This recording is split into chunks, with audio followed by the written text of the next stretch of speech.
Bon, bonsoir à toutes et à tous. Alors, ce soir, on va parler d'histoire. On a le grand plaisir de recevoir Giusto Treina, donc, qui est professeur à la Sorbonne, également professeur en Italie, membre honoraire de l'Institut universitaire de France et auteur de très nombreux ouvrages. Voilà, on est très content qu'il ait accepté de venir nous faire une conférence qui est spécialiste, et ça va être un peu la thématique, je crois, ce soir, des liens entre l'histoire romaine et l'Orient. Je ne veux pas dire de bêtises, mais voilà. Donc, merci beaucoup, Gusto, d'être venu. Alors, oui, il faut appuyer juste là. Regarde. Hop. Ah, ok, parfait. Bon, merci d'être venu. J'étais quand j'ai proposé ces sujets, comme d'habitude, j'avais pensé pouvoir arriver avec un petit plan et commencer à parler à bâton rompu. Effectivement, ce n'est pas le cas, parce que concentrer dans l'espace d'une petite heure des questions assez complexes n'est pas facile. Et donc, je commencerai par une introduction un peu méthodologique pour terminer sur des exemples un peu plus pointus. D'abord, je commencerai par la paraphrase d'un célèbre incipit d'un livre qui a été un best-seller à sa manière, un spectre entre la tradition des études anciennes. Le spectre, voire l'épouvantail, de l'histoire inclusive. Les spécialistes ont beau enquêter sur les rapports et les interactions entre le monde classique, c'est-à-dire grec et romain, avec les autres mondes, les autres peuples. Mais ces recherches ne vont pas de pair avec les programmes de l'enseignement supérieur. Je ne parle pas du secondaire, parce que l'histoire ancienne se fait entre la 6e et la 5e, donc c'est plutôt de la pédagogie. Mais par conséquent, on a tendance à identifier l'histoire ancienne avec l'histoire des Grecs et des Romains. Je ferai surtout des exemples français, mais là, en France, force est de constater que les programmes de concours pour l'enseignement secondaire conditionnent largement l'ouverture géographique des horizons de l'histoire ancienne. J'évoquerai la question d'histoire grecque pour l'agrégation 2021, où le choix de l'intitulé Le monde grec et l'Orient de 404 à 200 avant Jésus-Christ semblait particulièrement approprié. Finalement, bon, on sort un peu de la cité, si vous voulez. Mais en fait, Pierre Briand, le grand spécialiste de l'Iran ancien, professeur au Collège de France, professeur honoraire au Collège de France, a constaté l'écart entre le titre de la question, qui à la limite pourrait être grosso modo inclusif, propre aux exigences d'un monde contemporain de plus en plus globalisé, et son argumentaire, où finalement l'Orient n'est traité qu'en fonction des activités des Grecs. Ce n'est pas tellement, on ne parlerait pas encore d'histoire coloniale, mais ce n'est pas non plus de l'histoire décolonisée. Et l'empire des grands rois, précise Pierre Briand, représente essentiellement un espace où les Grecs espèrent trouver des terres et d'autres richesses dans le cadre de la colonisation des territoires de l'ancien empire perse, donc l'hellénisme.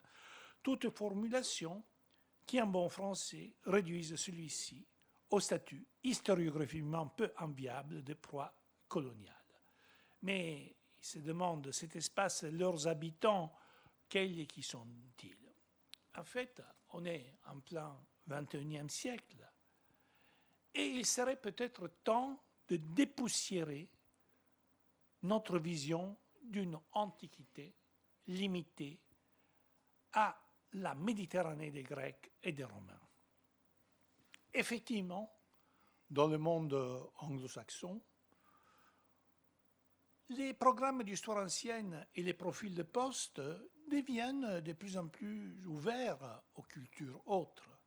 Un exemple, le cours de troisième année des licences proposé par l'historienne et égyptologue Catherine Blouin, qui enseigne à l'Université de Toronto, et qui propose une exploration critique de la race et de l'ethnicité dans et autour du monde de la Méditerranée ancienne et de l'Asie occidentale.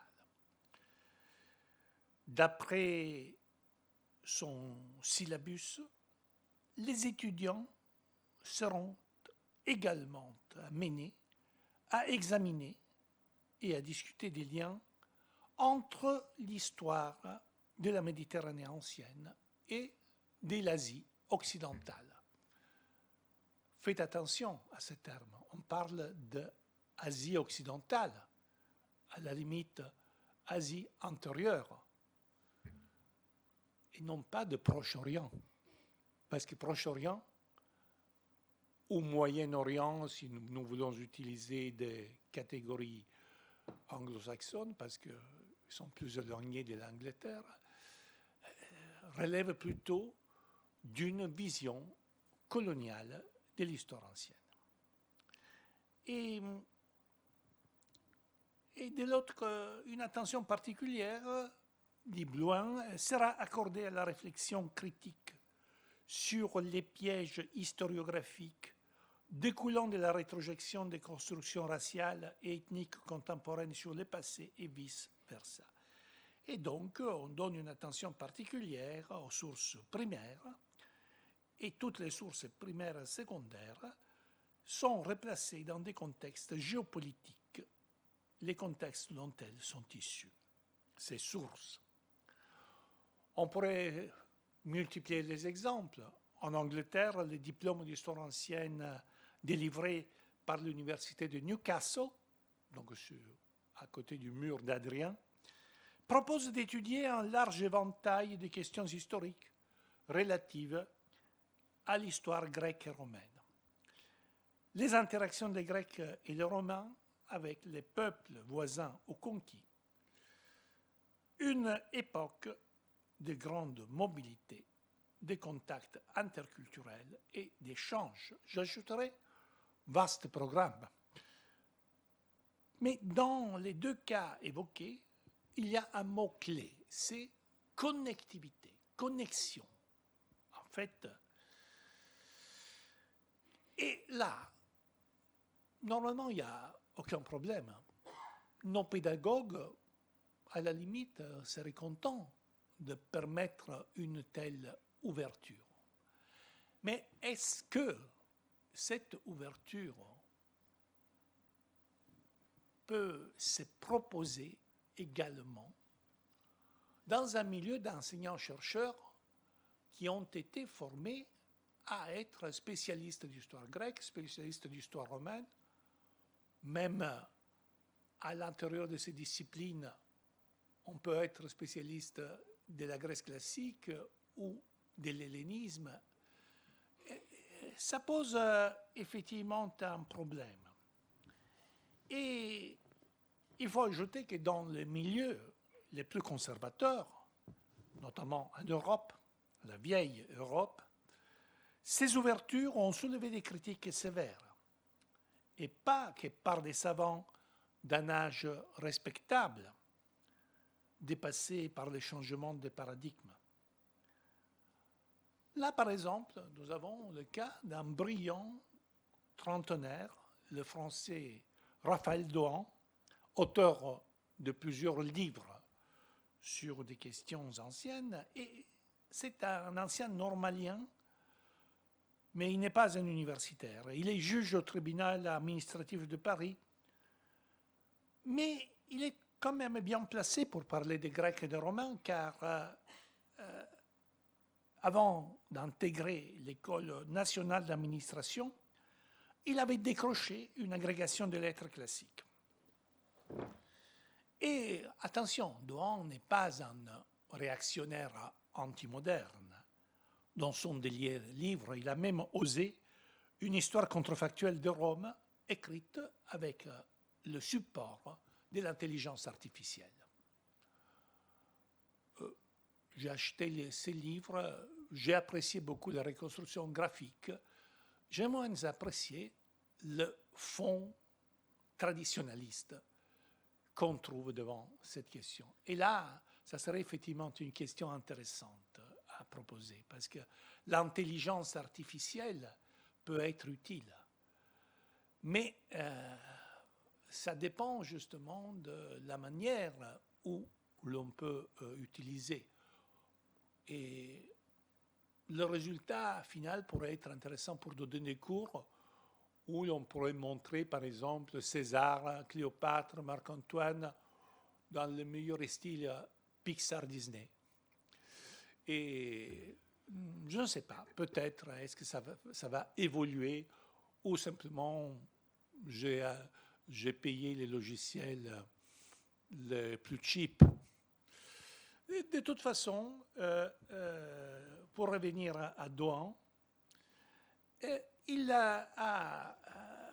a 3 ans de cela, il avait publié un article sur le Figaro, il est encore accessible en ligne, et dont le titre, évidemment, me touche. C'est « Ces historiens de l'Antiquité qui haïssent l'Antiquité ». M. Dohan prône une défense acharnée des Grecs et des Romains contre cette clique d'universitaires américains progressistes qui viserait la destruction de la tradition académique des classiques. Les classiques, ce n'est pas les lettres classiques, ce sont plutôt les études anciennes. Et jusqu'à décoloniser l'Antiquité classique, à tout avantage de peuples étrangers, voire barbares. Faut-il brûler l'héritage gréco-romain, s'écrie-t-il. Et il continue, cette question saugrenue n'émane pas d'un Wisigoth du 5e siècle, mais des meilleures universités américaines du 21e. Un moment, attention, est-ce que les Wisigoths d'Alaric voulaient brûler l'héritage gréco-romain? Ben, il suffit de se documenter un peu mieux sur le sac de Rome en 410 pour comprendre que les revendications d'Alaric étaient plutôt d'ordre politique et militaire. En dépit du cliché représenté par les célèbres tableaux pompiers de Jean-Noël Sylvestre, les Wisigoths n'étaient pas vraiment des iconoclastes. À l'instar des sans-culottes que l'abbé Grégoire a voulu comparer à notre peuple germanique, celui des Vandales. Quant à l'Alaric du XXIe siècle, ennemi supposé de la civilisation classique, une colle hors programme à refaire, je crois. Et Raphaël Dohan n'a aucun doute. C'est le quadragénaire Daniel Padilla Peralta, associate professor, c'est-à-dire maître de conférence senior, on pourrait dire, de classics, d'études anciennes, à l'université de Princeton. L'article du Figaro parle, comme vous pouvez voir, de Stanford, où Padilla avait été assistant stagiaire, n'épinaillons pas. Et vous verrez très bien que M. Padilla n'appartient pas vraiment à l'élite de blancs anglo-saxons et protestants. Son histoire est une déclinaison assez spéciale de l'American Dream. Né dans la République de Saint-Domingue, à l'âge de 4 ans, il était parti avec sa famille à New York et pour aller chercher des soins médicaux pour sa mère. Et bientôt, les visas de la famille sont devenus caducs. Le père de Daniel a fini par rentrer chez lui. Mais la courageuse, c'est de l'auto-histoire qu'il fait ici. Mais de toute façon, c'était une histoire assez compliquée. Et la courageuse mère de Daniel a décidé de rester et d'offrir une vie meilleure à ses enfants dans une situation très défavorisée, compliquée par leurs conditions de sans-papier, la totale, quoi. Et toutefois, grâce à sa scolarité, M. Padilla Peralta a fait une carrière rapide et brillante, en dépit de jaloux pour qui cela relèverait de la discrimination positive. Spécialiste de la République romaine, il est donc mon confrère. Padilla connaît le latin et le grec ancien. Et pourtant, voilà qu'on l'accuse de dynamiter un des fondements les plus sacrés de notre culture humaniste. Au lieu de remercier la société américaine qui a su apprécier ses qualités pour lui offrir un poste permanent dans un établissement universitaire hyper prestigieux, là où, encore il y a une 50aine d'années, on n'avait de postes que les cadets des grandes familles qui étaient considérés trop nuls pour s'occuper du business de la famille. Donc, il est mieux qu'il fasse des classiques, quoi. Et donc, je n'insisterai pas dans les détails de l'analyse un peu simpliste qui a été véhiculée par la presse européenne de manière un peu déformée, car on n'a pas compris entièrement ce qui se passe à Princeton et ailleurs, et pourtant, qui a été la cible des chantres de la tradition, qui se sont appuyés avec enthousiasme contre l'épouvantail de la cancel culture. En fait, comme me disait un ami helléniste, pas vraiment très progressiste, me disait, mais c'est quoi cette histoire de la cancel culture? On n'est pas assez bon pour nous auto-effacer nous-mêmes. Et de toute façon, notre confrère de Princeton ne s'est pas attaché au contenu des études classiques. C'est là le véritable problème. Il s'attachait à leur statut, contestant le rôle joué par la culture classique pour justifier la domination européenne et nord-américaine sur le reste du monde. Il parlait notamment des complicités entre la culture classique et la volonté des puissances de l'homme blanc. En fait, si nous regardons les positions de Raphaël Dohan, mais bien d'autres collègues qui ont voulu avoir leur mot à dire dans cette querelle, et Padilla Peralta, je crois qu'on a peut-être une sorte de clash entre deux déclinaisons du complotisme. Et en fait, soyons clairs, je ne partage pas les dérives d'une certaine culture woke mal assimilée qu'on a voulu exporter même en France.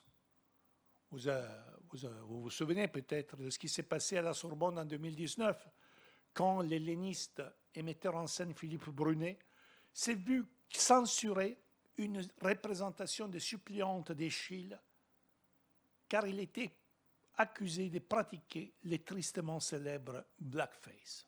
Je ne vais pas m'attarder ici parce que ce n'est pas de l'histoire, mais il a bien écrit un livre sur son expérience. Et il est intéressant et très instructif de voir aussi les arguments qui ont été utilisés par les détracteurs de cette représentation pour expliquer qu'il ne faut pas utiliser le blackface, ne serait-ce que pour présenter effectivement une identité différente des Danaïdes. Mais peu importe. Ce que je voudrais dire est que je trouve assez désolant de lire que la stratégie de certains collègues d'Amérique du Nord viserait à marginaliser les langues classiques, éventuellement au profit d'autres langues du monde antique. Et peu importe si aucune d'entre elles ne compte de littérature assez riche et abondante que le grec et le latin. Oui, abondante. Oui, peut-être si on fait des pourcentages par rapport à la littérature hébraïque, donc les Talmuds comme ça, peut-être on a plus de variété. Et évidemment, on ne peut pas mettre le grec et le latin sur le même plan du babylonien, de l'ancien au babylonien tardif, parce que de toute façon, ça, c'est effectivement une histoire de spécialistes. Le latin, le grec, en travaillant un peu, on peut s'y mettre. Pour devenir spécialiste de babylonien ancien, il faut 20 ans, et pendant ces 20 ans, il faut avoir devant soi une perspective peut-être d'échouer, de ne pas trouver de postes sur une discipline assez pointue. Donc, en fait, quand on explique que la littérature grecque, la littérature latine est plus riche et abondante par rapport à d'autres langues de l'Antiquité, le problème ne se pose pas. De toute façon, il y a les égyptologues pour étudier les textes en égyptien. Il y a d'autres orientalistes pour travailler sur des textes qui sont fondamentaux, pour travailler sur l'Antiquité tardive. Mais du point de vue de quelqu'un qui reste dans sa comfort zone classique, on préfère dire que les historiens woke auraient le but de briser la suprématie des Grecs et des Romains pour les remplacer par l'étude d'autres peuples prétendument invisibilisés. C'est écrit dans l'article, vous pouvez contrôler sur le site Figaroscope. Numides, Phéniciens, Carthaginois, Hittites. Oui, bon, les Carthaginois, il n'y a rien à dire, ils ont été invisibilisés. Les textes puniques ont disparu. Il ne reste que quelques fragments, quelques petites inscriptions d'abord. Mais je ne dirais pas la même chose sur les Hittites. Et de toute façon, si vous avez lu Le Domaine de Dieu, 17e album de la bande dessinée Astérix le Gaulois, vous savez déjà qu'il ne faut jamais parler sèchement aux Numides et aux historiens qui voudraient bien faire leur métier sans qu'on leur accuse de haïr sa propre discipline. Vous l'avez bien compris, il n'y a pas de complot. Et pourtant, l'article de Raphaël Douan a galvanisé d'autres partisans de la tradition classique qui, quelques jours plus tard, sur le même quotidien, ont renchéri la dose dans une tribune en criant aux intentions d'annuler et d'épurer l'Antiquité. Sollicité par ces braves promoteurs, que je connais très bien, j'ai préféré, et je n'ai pas été le seul, de ne pas y apposer ma signature. Suis-je pour autant un historien de l'Antiquité qui déteste l'Antiquité?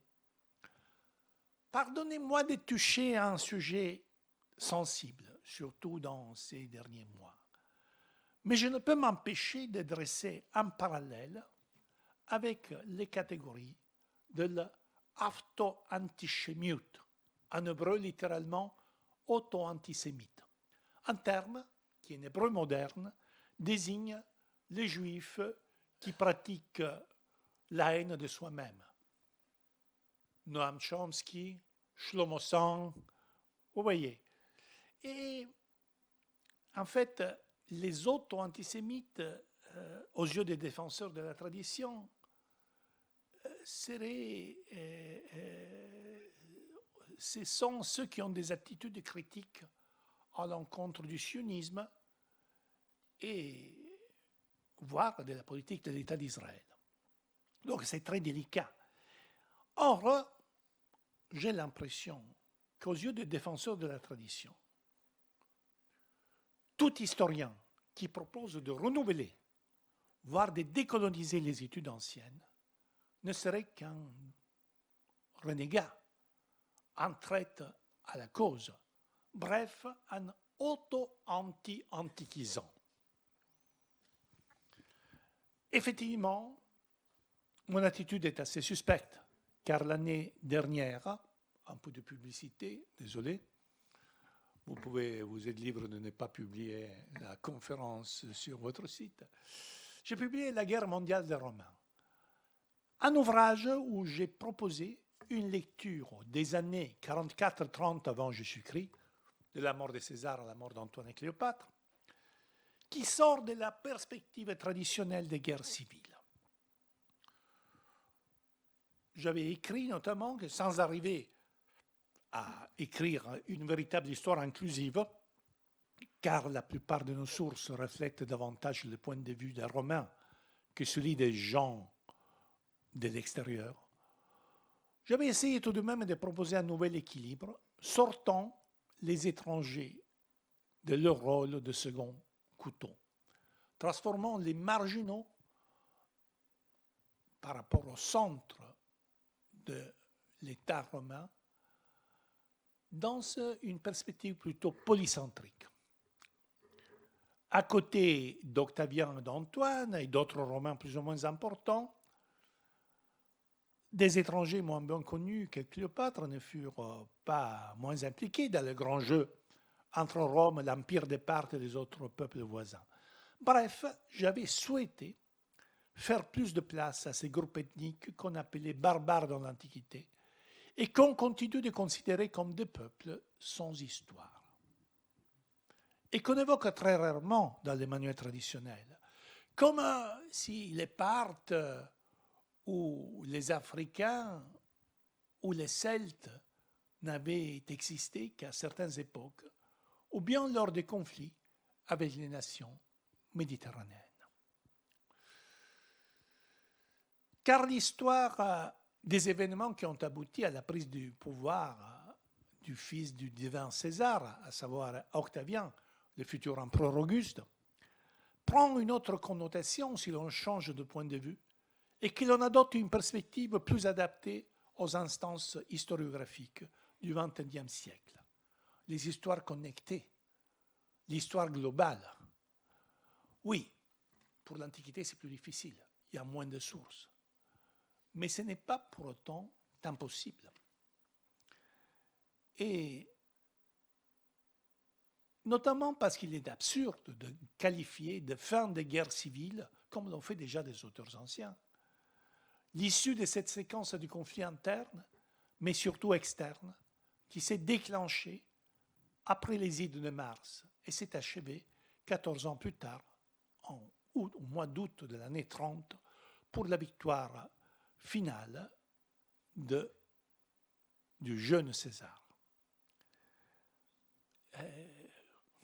Voilà, quand Horace avait fait son toast célèbre, qui évoquait un ancien toast grec, n'est-ce pas, inspiré d'un tyrannicide plus ancien, beaucoup fêtaient la fin de la guerre civile, oubliant que la formidable succession de conflits qui ont ponctué ces années, impliquant les peuples de toute la Méditerranée et au-delà, n'avait été qu'une affaire intérieure pour les Romains. Autrement dit, on pourrait aussi ajouter une autre interprétation. On fêtait la fin de la guerre civile parce que cela permettait de revenir à la guerre, au bellum justum, à la guerre légitime. Donc, commencer, continuer à, disons, embêter les peuples de l'extérieur dans la meilleure tradition romaine. Or,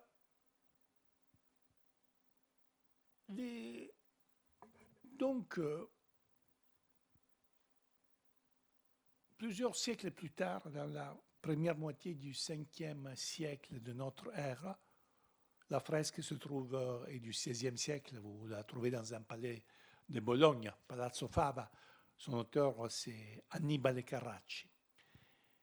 Et l'historien chrétien Paul Rose compare la situation qui s'est vérifiée après la mort de César à un curieux épisode de la saga des Argonautes.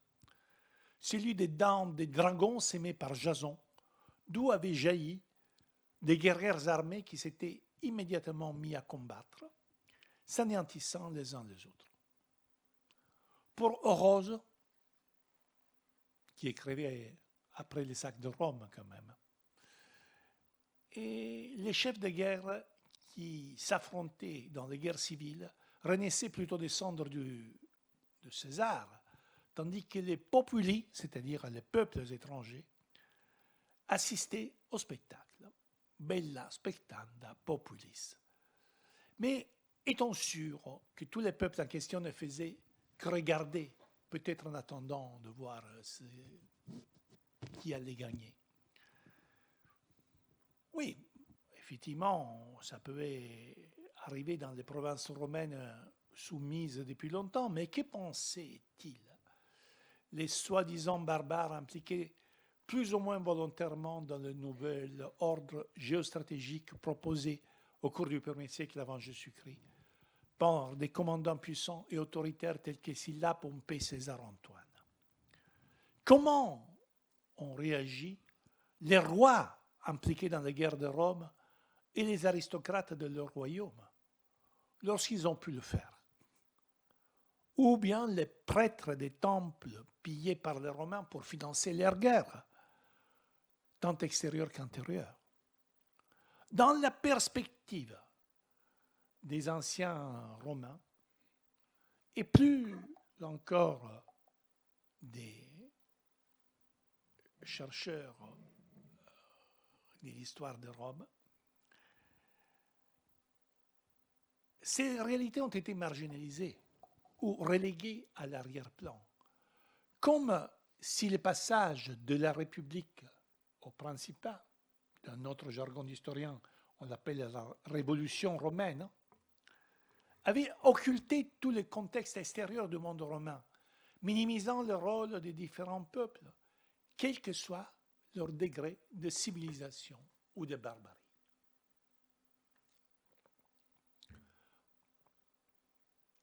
Or, il suffit pourtant d'agrandir la carte vers l'Est. Dans les manuels, on arrive notamment à l'Euphrate. Mais si on commençait à avancer et regarder ce qu'il y avait au-delà de l'Euphrate,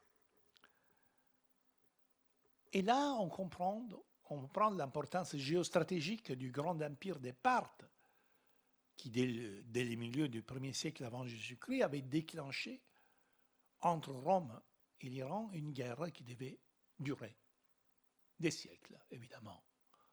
Une guerre infinie avec beaucoup de pauses, beaucoup de trêves, beaucoup de traités de paix. Mais néanmoins, une guerre qui a conditionné l'histoire de Rome. Il ne faut pas non plus négliger le petit empire balkanique du Das Burebista, héros identitaire des Romains d'aujourd'hui, et première cible de César, qui souhaitait conquérir la Dacie, s'emparer de ses mines d'or et d'argent, et après continuer sa campagne contre les Parthes. Il a été assassiné, donc cette campagne n'a pas eu lieu. Mais le problème est que les sources sur Burebista sont très rares. en raison d'abord du naufrage d'une grande partie de la littérature classique, et aussi car quand on essaie de faire de la véritable histoire globale, on est effectivement un peu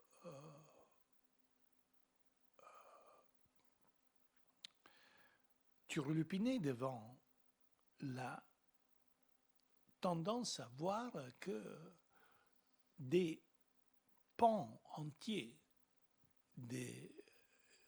du monde méditerranéen ancien, sans arriver jusqu'à l'Orient de Parthes, a été complètement effacé et il ne fait que l'objet de certaines des recherches des archéologues locaux. Or, vous pouvez regarder aussi le film de l'âge de l'époque de Ceausescu qui essaie de montrer justement que Burebista était à la base du brassage entre les Daces et les Romains qui allait donner lieu au peuple des Roumains. Bon, alors, c'est un peu difficile d'expliquer tout cela, mais ce qui est intéressant est de voir aussi comment des incursions un peu plus en profondeur qui nous obligent à focaliser des situations marginales, quitte à rendre moins voyante cette suprématie du monde romain, qui est effectivement, dont il faut étudier évidemment toutes les sources, ça nous pose peut-être à remettre en équilibre le système. Et il y a d'autres histoires qui méritent un approfondissement, même quand il s'agit de simples anecdotes. C'est le cas d'un épisode de la deuxième campagne orientale de Marc-Antoine, qui en 34 avant Jésus-Christ avait occupé l'Arménie et capturé son roi Artavasde II. Vous voyez l'Arménie au milieu entre le monde romain, l'Empire romain et l'Empire des Parthes. Et ce qui est intéressant, c'est de repérer aussi la documentation sur cette campagne qui nous est racontée effectivement par quelques historiens, mais aussi qui nous donne aussi des détails assez intéressants et théoriquement marginaux. Je parle d'un passage de l'histoire naturelle des Pline Ancien, dans le livre où l'on parle de l'or, et Pline narre l'histoire d'un Romain, un officier sans doute, un centurion, qui avait violé l'un des plus riches sanctuaires de l'Anatolie, le sanctuaire de Anaïde, une déesse arménienne et aussi iranienne que les Grecs souvent mettent en relation avec Artémis. Or, ces vétérans des guerres civiles, résidant à Bologne, avaient invité l'empereur Auguste à un somptueux banquet. Cet homme devait sa fortune à un acte sacrilège, le pillage du temple d'Anaïde et surtout de la statue de la déesse, que Pline considère comme la première statue en or massif de l'histoire de l'art. Sans se soucier des malédictions destinées aux profanateurs, les légionnaires s'étaient partagés le butin et notre vétéran, qui avait été les premiers à prendre d'assaut les richesses du sanctuaire, rentra chez lui chargé d'or, emportant même une cuisse de la déesse. Compte tenu de la familiarité dont il a fait preuve avec Auguste, il est très probable que ces soldats d'Antoine avaient été opportunément changés de camp à temps, gardant pour lui la partie la plus précieuse du butin. À moins que, et là, bon, je fais un peu dans l'imagination historienne,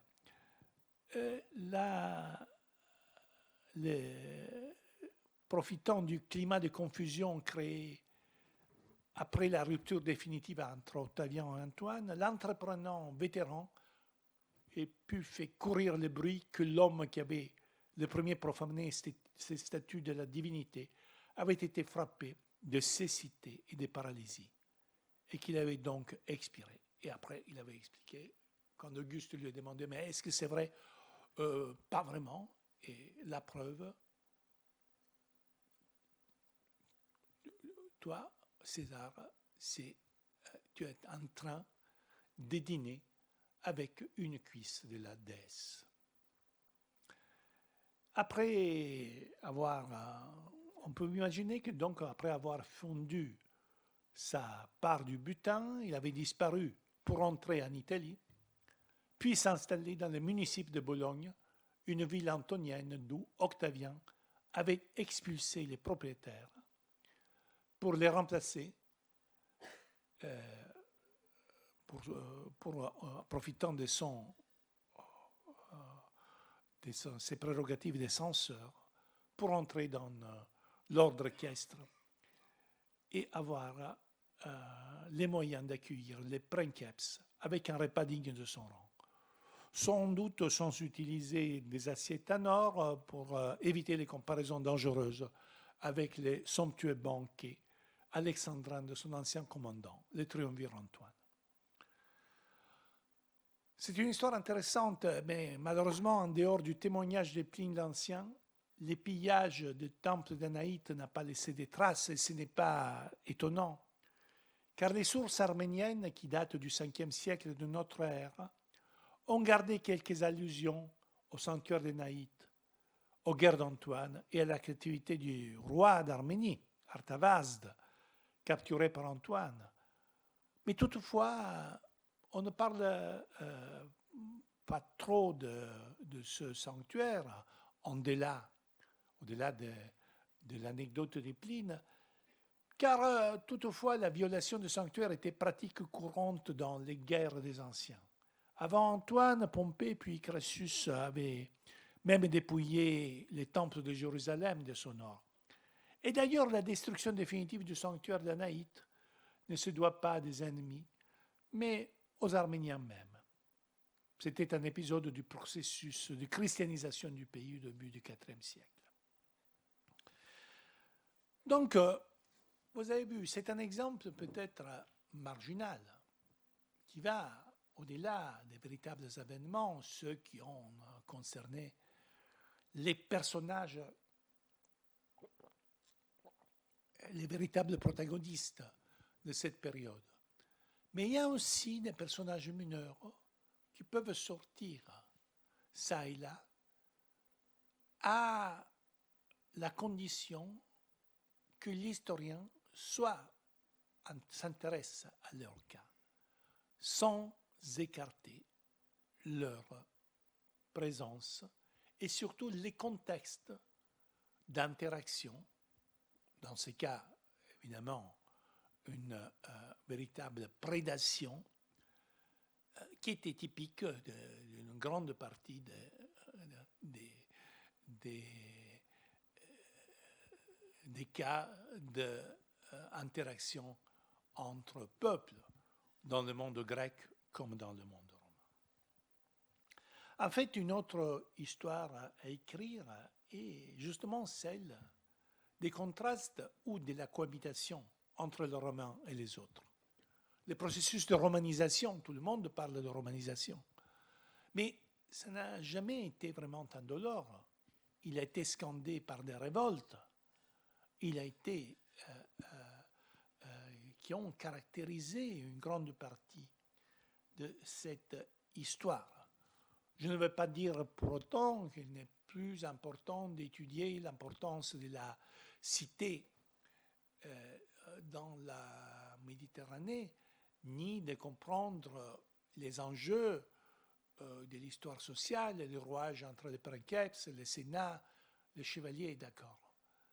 Mais il ne faut jamais oublier que cette histoire est une histoire assez compliquée où les éléments étrangers ne sont pas moins marginalisés que les acteurs sociaux plus défavorisés, au moins voyants, les esclaves, mais aussi les femmes et les enfants, et notamment les étrangers, peu importe si ce sont des esclaves, des affranchis, ou des hommes libres, ou des ennemis. Or, en fait, sous les Principats, je ne parle pas de l'Antiquité tardive parce que c'est une situation encore plus compliquée, mais une grande partie des habitants de l'Empire étaient constitués de pérégrins, c'est-à-dire des sujets qui n'avaient pas la citoyenneté romaine. D'ouest à l'est, sans distinction chronologique liée à la conquête, se succédaient des différents faciès culturels et linguistiques, de l'Ibérie jusqu'à l'Asie antérieure et au Caucase. Je ne vais pas faire l'inventaire à l'après-vert de toutes les langues qui étaient parlées et parfois aussi écrites dans l'Empire romain. Mais notamment, je voudrais par exemple faire un exemple intéressant. Malheureusement, je n'ai pas eu le temps d'aller à la bibliothèque, donc je vous trouvez en fait une image de ces graffitis un peu coupés dans un Google Books.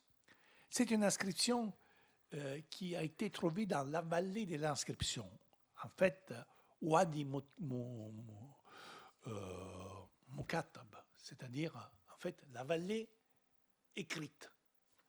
Parce que c'est une zone du Sinaï du sud où se trouvaient des mines et des sanctuaires, et à l'époque chrétienne aussi les fameux monastères qui existent toujours de Sainte Catherine d'Alexandrie. Or, un graffiti de cette vallée de l'inscription nous explique qu'est-ce que Syrie ante latinos romanos. Plus souvent que ça, tu meurs. Que les Syriens se tiennent à l'écart quand les Romains des Latins sont là. Qui sont ces Syriens? Les premiers éditeurs de ce graffiti avaient pensé à des chrétiens. Non, loin de là, en fait, même pas des voyageurs, des pèlerins. Il est probable qu'il s'agisse d'un soldat gardant les mines de cuivre et de turquoise situées à proximité. Et cela expliquerait bien mieux le message. Les Syriens mis en garde par l'auteur du graffiti seraient des soldats romains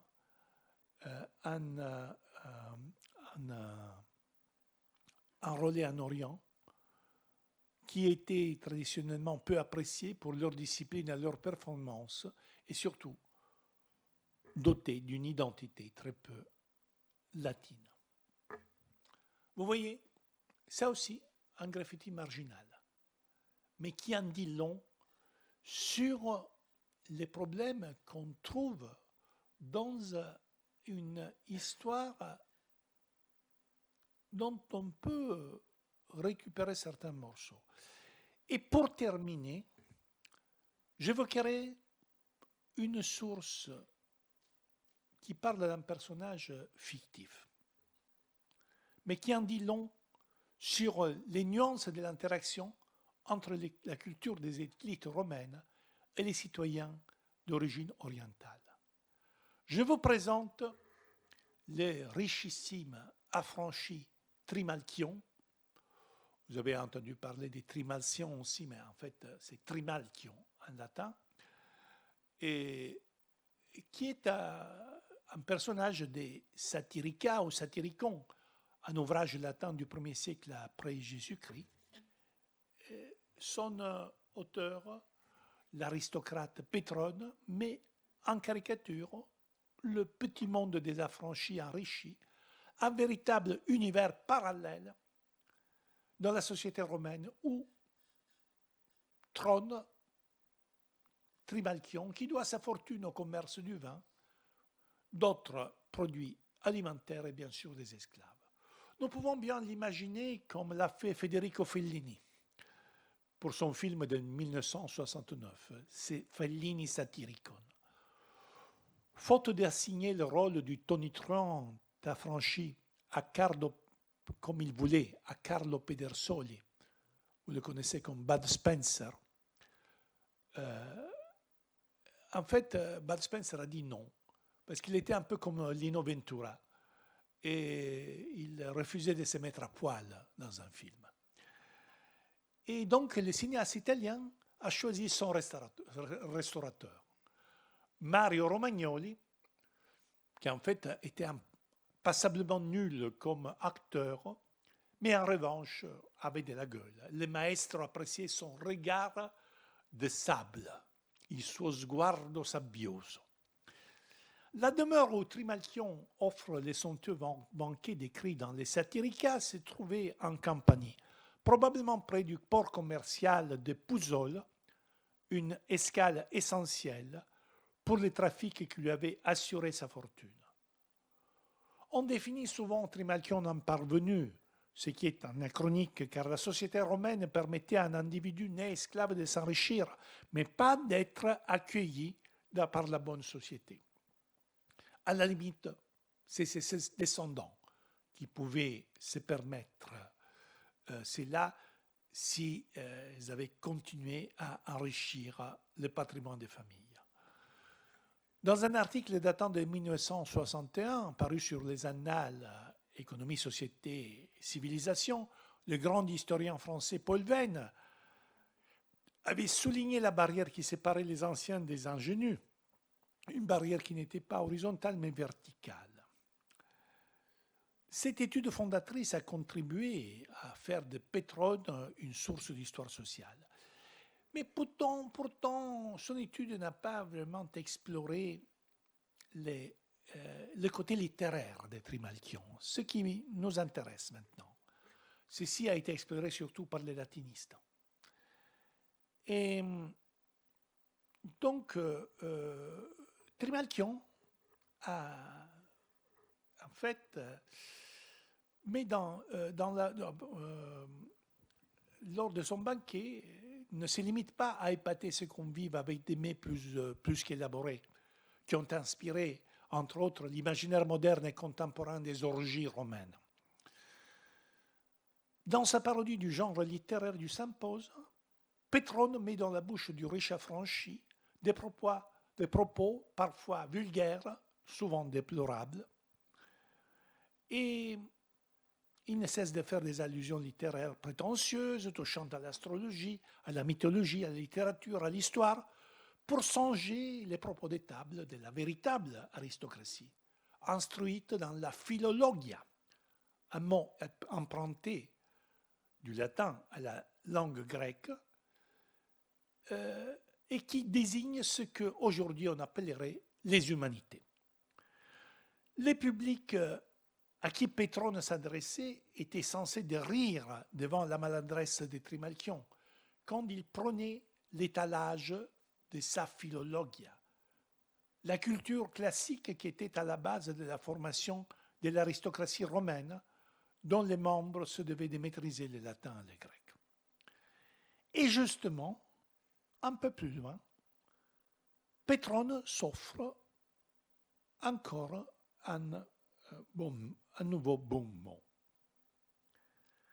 Il explique, dans un passage où Trimalchion s'adresse au rhéteur Agamemnon, un déclamateur réputé et un habitué de ses banquets. Et là, il admet son ignorance en matière de droit, parce que les déclamateurs, vous savez, il préparait aussi des causes. Mais là, il se vante d'avoir appris ses humanités, certes pour son usage particulier, et il rajoute: et ne va pas croire que je méprise les études. J'ai 3 bibliothèques, dont l'une grecque, une autre latine. Bon, évidemment, le compte n'y est pas. Et ces passages ont retenu l'attention des latinistes, dont certains, un peu malheureux, ont proposé de corriger la tradition manuscrite qui aurait transmis les chiffres 3 au lieu de 2. Mais en fait, il est difficile de retenir cette modification du texte qui, en fait, banaliserait l'énième boutade de Pétrone, à la fois méprisante et chauvine.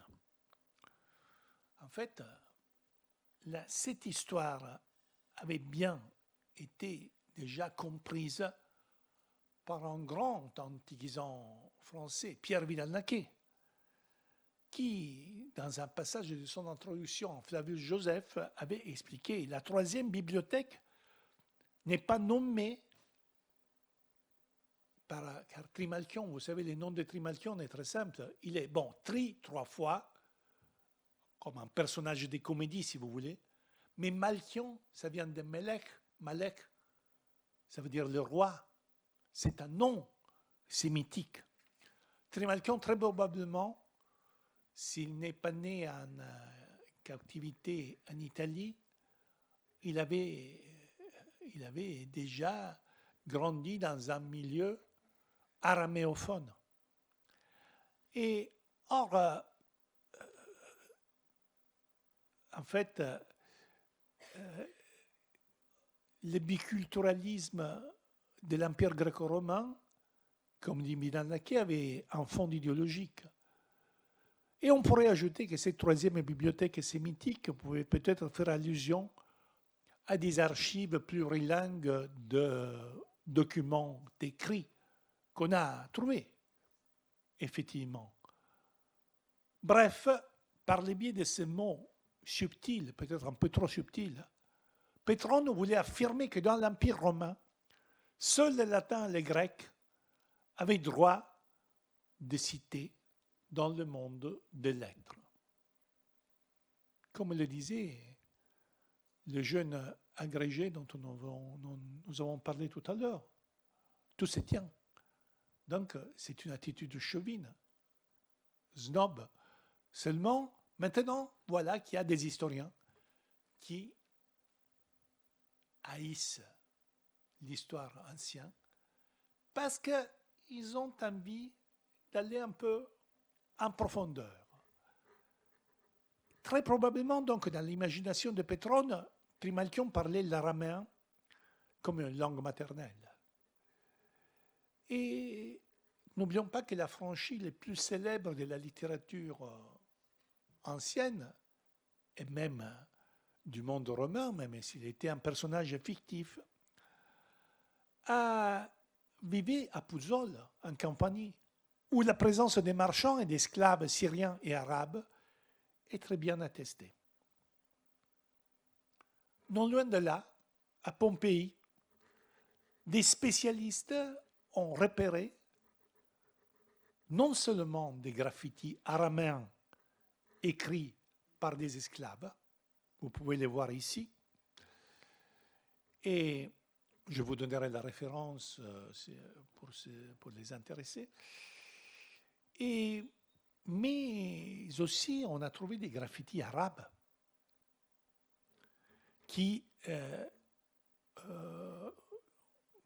tracés par les individus qui ont voulu marquer leur passage sur le mur d'un couloir situé près du théâtre de l'Odéon de Pompéi et qui ont marqué leur passage dans une écriture nord-arabique appelée safaïte.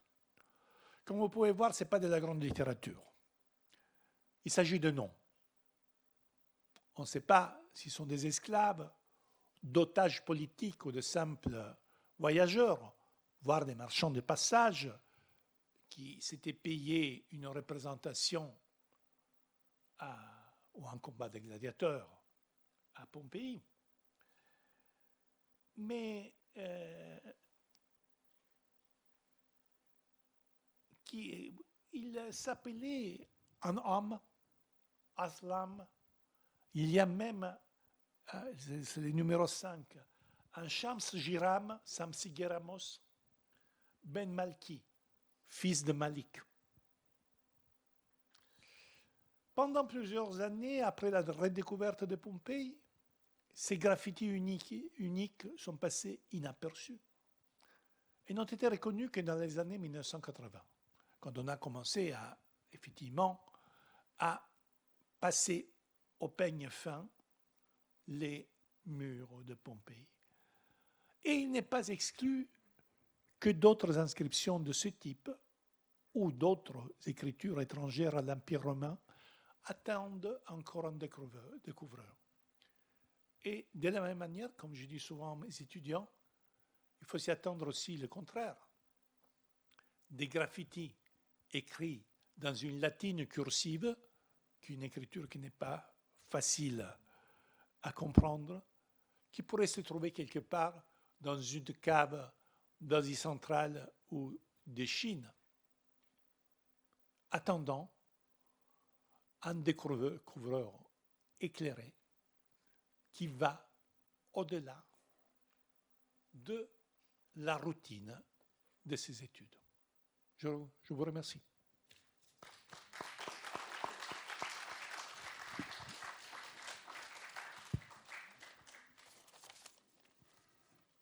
Merci, on a le temps de quelques questions, remarques.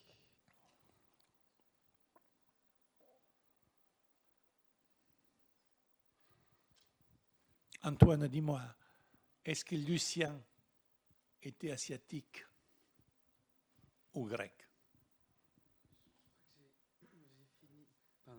J'ai fini mon cours tout à l'heure en évoquant devant un auditeur grec, en lui disant mais il faut bien distinguer tout de même les langues qui sont des véhicules de culture et que tout le monde peut emprunter et les nationalités. Il va de soi que quand on dit Lucien est grec, lui-même dit qu'il est syrien tout de même. Hein, voilà.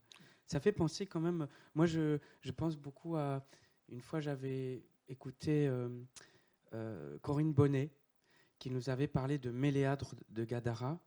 Méléade de Gadara qui a fait la première anthologie grecque et qui donc compile les Gadara, c'est en Jordanie. Hein. et qui compose lui-même des épigrammes où il inclut les 3 langues, si je me souviens, des langues notamment du punique. Hein. Et il y a aussi dans Plaute, oui, le Pénolus. Voilà, des mots en punique. Hein, voilà, enfin, je ne sais pas, ça me fait penser un peu. Oui, mais au Pline ancien, qui se rappelle encore du traité d'agriculture de Magon, oui, voilà. Qui était probablement le meilleur traité d'agriculture de l'Antiquité et qui a disparu. Voilà. En fait, nous avons des traces du punique, mais ce sont des petites inscriptions. Et le texte le plus long est justement celui du Pénulus de Plaute. Et ce n'est pas du charabia, c'est effectivement de la langue punique, un peu déformée de temps en temps par les copistes, mais la langue punique est là. Oui, donc moi je partage tout à fait. Merci beaucoup de tout ce que tu nous as présenté. Et moi je partage fondamentalement cette histoire, cette nouvelle histoire de la Grèce et de Rome. Hein, c'est quand même. J'ai fait un cours ici sur Alexandrie. Bon, bien sûr, c'était des Grecs, mais enfin, c'est quand même en Afrique, Alexandrie. Quoi. Voilà, je pense que quand on parle de Grecs et de Romains, il faut bien voir que c'est aussi déjà des sociétés complètement multiculturelles où les gens ont des triples, des quadruples identités, sont bilingues, trilingues, quadrilingues. Et qu'en tout cas, on ne peut pas plaquer nos vieilles images nationalistes comme le jeune homme. Et en même temps, il faut faire attention parce que là, effectivement, je me souviens du célèbre passage de Dion de Prusse qui est au théâtre et qui remarque que à ses côtés, il y a des étrangers, voire des Indiens. Alors, faut voir qu'est-ce qu'ils considèrent comme indien. Peut-être c'est des gens d'Asie centrale, des couchants. Mais en fait, c'est intéressant. Et en même temps, il ne faut pas oublier qu'il y a aussi beaucoup de contrastes. Parce que il faut distinguer justement les classes, les couches favorisées et cultivées qui pouvaient effectivement profiter de ces brassages et d'autres personnes, sans parler de la communauté juive à Alexandrie, qui est effectivement créée et avait des problèmes en même temps. Donc et la communauté égyptienne était aussi, quand Caracalla, l'empereur Caracalla en 212 promulgue les célèbres édits qui ouvre la citoyenneté romaine à tous les habitants de l'Empire, il fait quand même des distinctions. Parce que notamment, il y avait des communautés à Alexandrie qui étaient en plein contraste parce que c'était justement les Égyptiens de l'Égypte profonde qui souvent créaient des véritables problèmes d'ordre public avec la communauté urbanisée d'Alexandrie. C'est donc une situation un peu subtile qu'on ne peut considérer qu'à la loupe d'un examen de tous les témoignages possibles. Et quand il y a des témoignages que je trouve assez intéressants et qui sortent un peu de la situation à laquelle nous sommes habitués, il faut trouver l'outillage nécessaire pour analyser ces textes de plusieurs points de vue, sans perdre de vue, évidemment, le véritable enjeu de ces textes qui obéissaient, dans un milieu littéraire, obéissaient à des genres, évidemment, et mais qui en même temps laissent transparaître des situations qui ne sont pas toujours faciles à identifier.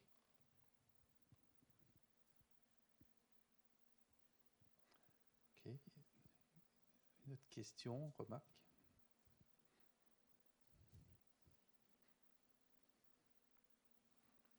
N'ayez pas peur. Hein.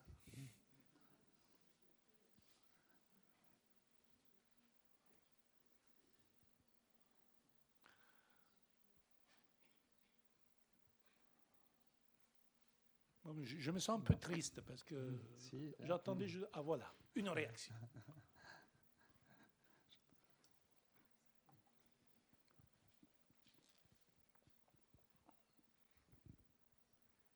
Merci pour votre intervention. Alors, il y a peut-être un sujet qui était en filigrane, mais que vous brûlez, je ne doute pas, d'évoquer. C'est quand même l'enjeu politique et géopolitique de tout ce débat qui, certes, est apparemment un débat d'experts et qui est un débat qui passionne les historiens parce qu'ils ont 50 ans d'études nouvelles devant eux et devant elles pour remettre en cohérence l'histoire du monde, antique, mais y compris contemporain, sauf que tout ce bric-à-brac, dont la source la plus fabuleuse que vous avez citée, quand même le Figaro, pourriez-vous peut-être nous dire un mot en termes purement scientifiques, sous forme de questions, de quelles questions politiques et géopolitiques ça pose aujourd'hui, aussi bien en Europe qu'aux États-Unis, au Moyen-Orient, dans l'Asie occidentale et orientale. Oui, vous avez raison. En fait, il y a plusieurs enjeux. Le premier enjeu est un enjeu économique. Parce que justement, et c'est vraiment de la basse cuisine universitaire. Quand on propose une entité plus aguichante, c'est aussi pour éviter que les départements ferment leurs portes, car il n'y a plus d'étudiants qui sont prêts à faire une thèse, je ne sais pas, sur la métrique de Pandare. Oui, ça existe toujours. Mais, et donc, il y a déjà un problème sur lequel se sont greffées des revendications, notamment de la culture woke, et qui sont beaucoup plus complexes. Parce qu'en réalité, ce que nous avons retenu de ce débat, finalement, ne tient aucunement en compte les véritables problèmes de la société américaine.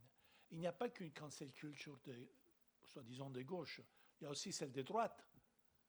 Il y a une cancel culture qui essaie à éliminer les théories de Charles Darwin, ce qui est quand même un peu plus dangereux que, disons, à éliminer du programme la lecture d'Homère parce que, soi-disant, c'est un auteur sexiste.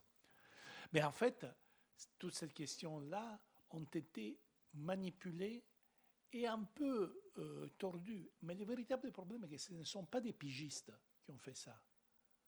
Ce sont des savants qui se sont limités à lire en fait, une sorte de presse scandale, non? Avec, alors, il y avait l'histoire de ce collège au fin fond des États-Unis, qui en fait était un collège qui avait des cours de civilisation ancienne, mais qui n'avait pas de programme de classique, et qu'à un moment donné, on dit, allez, on se débarrasse d'Homère, parce que... Mais ce n'est pas le véritable problème. Le problème est que ça a commencé à faire peur quand ce sont les universités de l'Ivy League, Princeton, Stanford, qui ont commencé à proposer des lectures différentes et une vision différente de l'Antiquité. Alors, du coup, qu'est-ce qui s'est passé? Je ne crois pas que les politiques européens se sont tellement intéressés au sort de classiques. On le saurait. Je trouve plutôt que l'enjeu est justement la peur de cette culture woke qui veut introduire un monde différent par rapport à la tradition de la culture d'élite. Alors du coup, il y a évidemment des dérives grossières. On dit dans des collèges qui sont en véritable des collèges ségrégationnistes où il n'y a que des Noirs, par exemple. Et là, bon, apparemment, on leur explique que Socrate, il était noir. Je crois que ça se fait aussi à l'université Cheikh Anta Diop, mais pas dans le département des lettres classiques, ailleurs. Mais le véritable problème, mais qui a inventé cette histoire? En fait, c'était un anthropologue et archéologue raciste, Flinser Petrie, qui, regardant le buste de Socrate, à un moment donné, oui, mais quand même, il a des traits négroïdes. Et donc, et à partir de cela, ce qui n'était simplement une remarque peu justifiée, a été transformé, a été réutilisé par la culture woke pour dire « Ah oui, vous voyez, nous avons eu Socrate, nous avons eu Cléopâtre. » En fait, pourquoi Cléopâtre? Parce qu'il y a un passage de Strabon, un autre grec qui était un peu plus que ça, et qui disait que le père de Cléopâtre, donc Ptolémée XII, avait finalement avait plusieurs enfants et Cléopâtre était la fille d'une concubine. Donc du coup, on a fait l'addition Et on a dit, ah oui, si c'est une concubine, elle doit être une concubine nubienne, donc noire. Et du coup, cela a créé tout le problème. Et ce qui est intéressant est que quand on a voulu proposer pour le rôle de Cléopâtre, je ne sais pas si le film est sorti, Gal Gadot, qui est une actrice qui a déjà joué Wonder Woman et qui est d'origine israélienne. Et donc ça n'a pas plu. Mais ce qui a encore moins plu, c'était quand ils ont fait les documentaires avec une actrice britannique noire. Et là, ce sont des Égyptiens qui ont dit non, touchez pas à notre Cléopâtre. Ils avaient même fait une pétition pour dire non, c'est pas possible, il faut interdire ces documentaires. Après, la pétition a été éliminée de la plateforme Internet. Mais ce qui est intéressant, qu'effectivement, vous avez raison, il y a aussi des revendications politiques derrière tout cela, mais qui finalement sont des enjeux qui touchent à une vision vraiment très banalisée. Ce qui me fait peur, ce ne sont pas ces considérations qui font partie d'un véritable livre noir des classiques. Ce qui me fait peur est qu'il y a encore des gens, et pas que des vieux schnocks comme moi-même, des jeunes qui disent « Ah non, il faut arrêter l'épuration des classiques. » Parce que là, comme vous, Français, vous dites, quand vous n'êtes pas vraiment désolé, je suis désolé. Non, je ne suis pas désolé, je suis enragé. Ok, ben en fait, on va terminer là-dessus. Merci beaucoup encore.